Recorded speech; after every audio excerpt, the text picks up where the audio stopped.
Bismillahirrahmanirrahim. Assalamu alaikum. Welcome to the Imaginative Knowledge. We are here for Anti-Test Preparation 2025 page University of Sindh. अब हमारा first question है choose the correct synonyms. So synonyms का मतलब इससे होता है कि दो वर्ड्स होते हैं वो डिफरेंट होते हैं पर उनकी जो है मीनिंग जो है वो सेम होती है। जैसे यहाँ पर वर्ड है टेरेबल तो उसका जो है अपोजिट वर्ड है ट्रेजिक। तो इन दोनों की मीनिंग सेम होगी पर दोनों वर्ड्स अपोजिट हैं। जैसे है नोटिसेबल, प्रोमिनेंट, ऐसे ही दूसरे वर्ड्स भी हैं उनके जो है मीनिंग जो है सेम होगी पर वो वर्ड्स चेंज हैं। अब हमारा सेकंड क्वेश्चन है चूज द करेक्ट इंटोनियम्स। अब इंटोनियम्स का मतलब ये होता है कि वर्ड्स भी डिफरेंट होंगे और उनकी मीनिंग्स भी डिफरेंट होंगी। जैसे यहाँ पर वर्ड है कौंसिल, कौंसिल का डिफरेंट वर्ड है डिस्क्लोज। अब इनकी मीनिंग भी चेंज है और वर्ड भी चेंज है। जैसे ह्यूमिलिएटिंग, रिस्पेक्टफुल।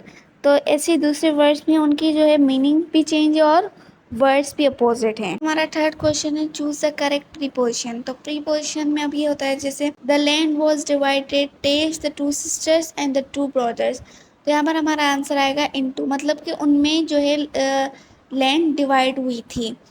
अब यहाँ पर सेकंड क्वेश्चन है he has not meet his mother dash last 2 years। तो यहाँ पर हमारा आंसर आएगा सिंस, मतलब कि वो 2 साल से अपनी अम्मी से नहीं मिला।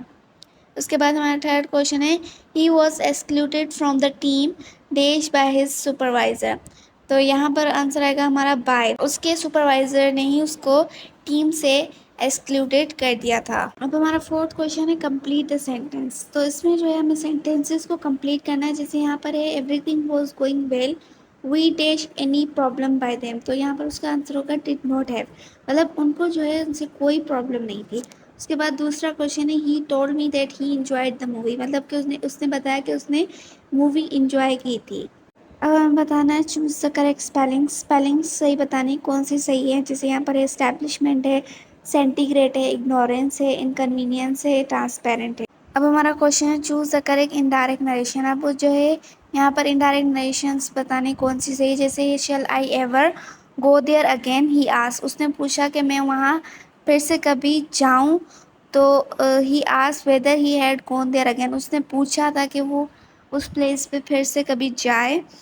और दूसरा है be polite to others I said to him, मतलब कि उसने बोला कि सबसे जो है पोलाइट रहो। तो उसका आंसर है I advise him to be polite to others, मतलब कि उसने एडवाइस दी उसे कि सबसे पोलाइट रहे। अब हमारा क्वेश्चन है choose the correct passive voice. तो क्वेश्चन है they will keep all banks open this Sunday. इस संडे वो सारी बैंक्स जो है ओपन रखेंगे। तो इसका आंसर ए और डी दोनों करेक्ट होंगे। All banks will be keep open this Sunday by them और all banks will be keep open this Sunday. और दूसरा क्वेश्चन है why are you beating him. तो why is he being beaten by you. तो तीसरा है we are warning you for the last time, you are being warned for the last time by us. Find the errors. अब यहाँ पर sentences लिखे हुए हैं, हमें उनमें से एरर्स फाइंड करने हैं। जैसे Islamabad is further from the Lahore. तो यहाँ पर हमें द रिमूव करना है, लाहौर से पहले जो द है वो उसे रिमूव करना है।